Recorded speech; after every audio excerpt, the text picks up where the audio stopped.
Hello students, teachers, parents, history nerds. Hello everybody and welcome to Nutshelled History, where we lay out the facts, the good, the bad, and the ugly.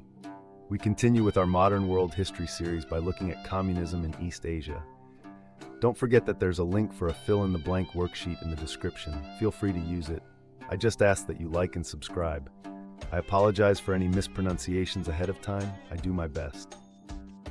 Okay, let's go. After World War II, Mao Zedong led communist forces to victory over Jiang Zeishi's nationalists, who fled to Taiwan.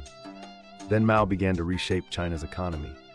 First, he gave land to peasants, but then called for collectivization. Under this system, Mao moved people from their small villages and individual farms into communes of thousands of people on thousands of acres. Known as the Great Leap Forward, the program was intended to increase farm and industrial production. Instead, it produced low-quality, useless goods and less food. Bad weather also affected crops and many people starved. To remove bourgeois tendencies from China, Mao began the Cultural Revolution. Skilled workers and managers were removed from factories and forced to work on farms or in labor camps. This resulted in a slowed economy and a threat of civil war. At first, the United States supported the nationalist government in Taiwan. The West was concerned that the Soviet Union and China would become allies, but border clashes led the Soviets to withdraw aid and advisors from China. U.S. leaders thought that by playing the China card or improving relations with the Chinese, they would further isolate the Soviets. In 1979, the United States established diplomatic relations with China.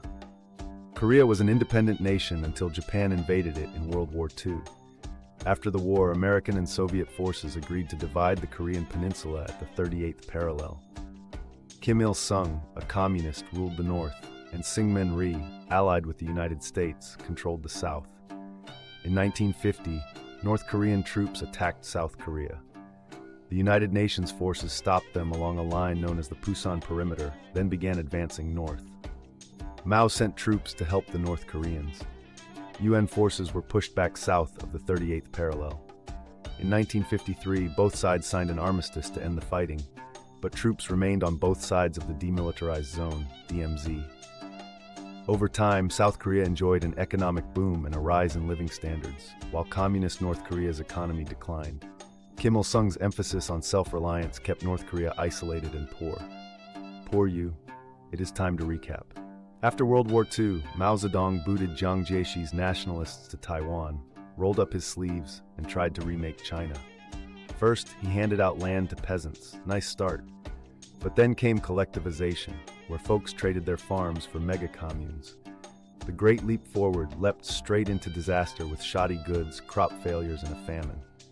Not learning his lesson, Mao launched the Cultural Revolution, swapping skilled workers for chaos, which stalled the economy and almost sparked a civil war.